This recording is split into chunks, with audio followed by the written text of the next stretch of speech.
Col de Lungertal à Oberbronn. Les chiens et leurs maîtres attendent le départ de la première course de la Ligue de l'Alcast, la Ligue d'Alsace-Lorraine Champagne-Ardenne des sports de traîneau. Le club Nanook organise l'événement. Les sportifs se préparent, les chiens sont impatients. Alors on a eu 56 départs. Alors dans les départs, il y a ce qu'on appelle les attelages. Les attelages sont constitués de 2 chiens, 4 chiens, 6 chiens, 8 chiens. C'est ce qui ressemble un peu au traîneau, sauf qu'ici c'était sur terre, mais le principe reste le même. Et on a eu les attelages mono-chiens, alors c'est le canicross. Donc le principe c'est que c'est de la course à pied avec le chien attaché à la personne. Et on a eu du cani-VTT, c'est le même principe mais avec un vélo à la place.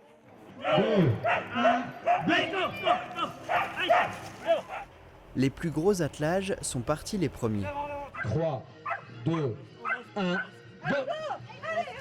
Le Gumbrechtshofenois Jonathan s'entraîne dans cette forêt. C'est lui qui a proposé ce parcours. Le tracé est différent de l'habituel circuit du club qui se trouve à Bischwiller.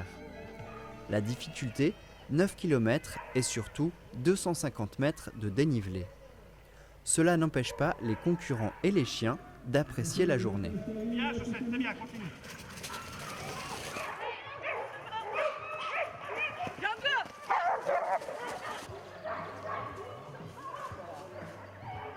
Le chien doit toujours être devant, donc ça c'est important pour le respect du chien. On ne doit jamais tirer le chien, on ne doit pas le forcer à courir, donc toujours devant.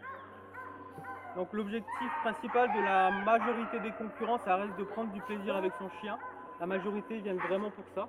On espère pouvoir revenir une autre fois, parce que c'est une très belle forêt, un très beau parcours.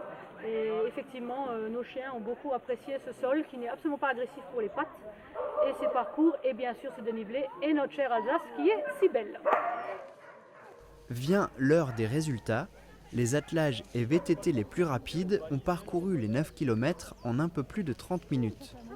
En canicross, Aurélien et Jenki chez les hommes et Émilie et Joy du Jura chez les femmes remportent la course en moins de 40 minutes. Les chiens et les maîtres ont bien mérité un peu de repos avant la prochaine course, les 11 et 12 novembre à Bischwiller. Jardiner au naturel, pesticides et santé, ravageurs et lutte alternative, autant de thématiques et même plus qui sont abordées lors de la semaine des alternatives aux pesticides. Pour sa 2e année de participation, l'association L'Herbe Folle, accompagnée par Mon Jardin Nature, propose une rencontre autour d'idées et de solutions pour jardiner différemment. Compostage, lasagne végétale, mais aussi petits conseils pour se passer de pesticides. Une trentaine de jardiniers amateurs se sont déplacés à Griesbach. Depuis que j'ai créé ce potager, je me suis aussi frottée aux aléas de certains parasites, de rongeurs et de ravageurs. Et j'ai un peu étudié la chose, j'ai trouvé des parades, mais Philippe Ludwig, qui va venir aujourd'hui, missionné lui aussi par le SDEA dans le cadre de cette semaine, il va probablement nous apporter des compléments d'information, son expertise, et nous allons encore progresser dans nos jardins. À partir du 1er janvier 2019, les jardiniers amateurs ne pourront plus trouver de produits phytosanitaires en jardinerie. Seuls des produits alternatifs autorisés en agriculture biologique seront disponibles. Philippe Ludwig apporte ses connaissances en la matière afin de bannir dès à présent ces produits phytosanitaires. Cet après-midi, avec l'association Herbe Folle, on va voir une des nombreuses techniques qui permet d'améliorer un petit peu la fertilité, en tout cas la vie organique d'un sol. C'est la technique effectivement de la culture en lasagne. C'est une des techniques qui maintient effectivement un sol bien vivant. Ça, c'est capital parce que le sol n'est pas un support. Toujours dans le préventif, l'idée d'avoir un jardin très diversifié. Plus vous avez de plantes au jardin et plus il y a de refuges, de cachettes possibles pour les prédateurs naturels des ravageurs. Première des choses, le sol. Deuxième des choses, la biodiversité au jardin. Troisième des choses, effectivement, les alternatives que sont les préparations donc naturelles, un peu préoccupantes, comme on les appelle, les fameux purins. Donc il existe là toute une myriade de produits, décoctions, macérations, infusions de plantes qui fonctionnent très bien.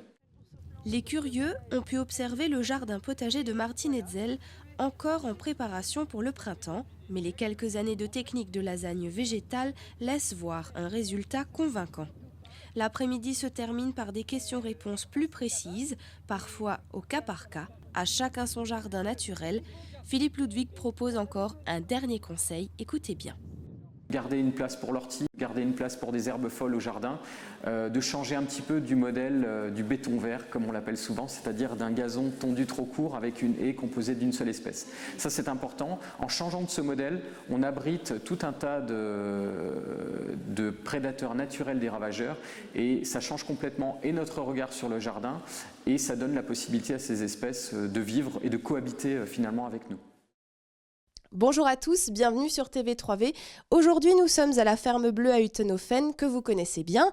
Par contre, vous ne connaissez pas, ou peut-être quand même, les Journées européennes des métiers d'art. Cette année, c'est la 11e édition. Bonjour Alain Soulier. Bonjour Fanny. Bonjour Marie-Hélène Zimmer. Bonjour. Aujourd'hui, vous accueillez les téléspectateurs à la ferme bleue parce que donc auront lieu le 31, 1er et 2 avril les Journées européennes des métiers d'art. Qu'est-ce que c'est exactement ? Alors, ça se produit dans toute l'Europe et particulièrement en France et surtout en Alsace où une 60aine d'artisans ouvrent leurs portes. Et parmi ces artisans, il y a quelques ateliers comme celui-ci qui invitent d'autres artisans pour créer le lien. C'est le lien entre les savoir-faire. Dans le cadre de la FREMA, c'est ça ? Dans le cadre de la FREMA. Et c'est quoi la FREMA justement ? La FREMA, la Fédération régionale des métiers d'art d'Alsace. Dont vous faites partie, vous aussi ? Dont je fais partie. D'accord. Alors aujourd'hui, nous sommes là aussi pour parler de Marie-Hélène Zimmer. Marie-Hélène, vous êtes qui ? D'où est-ce que vous venez ? Est-ce qu'on peut en savoir un peu plus sur votre métier ? Il disait tapissier, décorateur, c'est ça ? Tapissier décorateur à Gundershofen. D'accord. Et donc, en quoi consiste un petit peu votre métier ? Pourquoi vous venez à ces Journées des métiers d'art alors ? Justement, pour faire découvrir mon métier, ma passion. Et mon travail consiste essentiellement à rénover les anciens sièges, les décors de fenêtres aussi. Et je vais faire des démonstrations pendant le week-end des métiers d'art pour faire découvrir tout ça. Vous faites des ateliers aussi, les gens peuvent venir apprendre à tapisser. Je ne sais pas si on appelle ça tapisser. Des gens sont très intéressés par le métier que je fais et veulent faire eux-mêmes. Donc je propose des initiations à la tapisserie dans mon atelier. Vous venez avec votre siège et puis on attaque. On refait le siège de A à Z. Alors on va pouvoir observer votre travail donc pendant ces journées. Il y a aussi donc on parlait de Denis Fournel, c'est ça ? David Fournel. David Fournel, pardon à David, j'oublierai pas. David Fournel qui est qui exactement ? Alors David Fournel, c'est un jeune artisan qui s'est spécialisé dans le tournage sur bois. Alors non seulement il fait du tournage en innovant dans la façon de tourner et de transformer les choses, mais aussi il sculpte et il fait des incrustations de métal, en particulier d'étain, de cuivre et d'autres matériaux. Et c'est très beau. Quant à moi, je fabrique les abat-jours, ça vous le savez. Oui. Alors le lien est fait entre nous trois parce que... Justement, comment ? Justement, David Fournel fabrique des pieds de lampe, moi les abat-jours, et Marie-Hélène fabrique des sièges, du tissu, et des rideaux. Donc le tissu entre en ligne de compte avec les abat-jours et souvent les abat-jours reprennent les tissus des sièges ou des rideaux qui sont faits. Vous voyez, le lien est très facile à faire et on fera un beau trio. Alors j'imagine que vous, chers téléspectateurs, vous avez certainement eu envie de venir à ces Journées des métiers d'art. Alors on invite peut-être aussi tout le monde à venir vous rencontrer parce que c'est aussi un moment de partage. Vous partagez votre métier mais vous discutez aussi avec les gens. Marie-Hélène, on a eu plaisir à vous rencontrer. Je pense qu'on va se revoir peut-être bientôt aussi pour un atelier de présentation un peu plus poussé, un petit portrait de vous. Merci Alain aussi d'avoir parlé de la FREMA et de ces Journées des métiers d'art. Quant à vous, chers téléspectateurs, on se retrouve très bientôt pour d'autres reportages. Bonne journée à tous et à bientôt. Au revoir. Merci. Au revoir. L'équipement est prêt, tout le monde est là. C'est parti pour une petite balade avec une mission. Vous revenez avec un bâton, sinon ça sera difficile de manger. Voilà, Marquine. Guidés par Roland Fischer sur les chemins de Rothbard, les marcheurs se mettent en appétit pour le 3e Speckfest organisé par les vétérans du football club. Nous sommes à ce jour 140 personnes à peu près, dont 87 personnes ont fait la marche, qui ont organisé, dont le départ était fixé à 9h. Ils ont fait une petite randonnée de 8 km.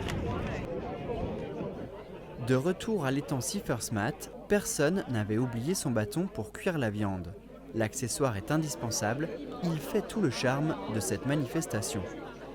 Au menu, donc, nous proposons une en tant que bienvenue, une petite soupe au pois, et suivi d'un plateau repas avec différents ingrédients que chacun est amené à griller lui-même. Sur le grill ou à même les flammes, saignant ou bien cuit, chacun sa méthode. Le tour de main se perfectionne au cours du repas. On échange les techniques et cela favorise la convivialité.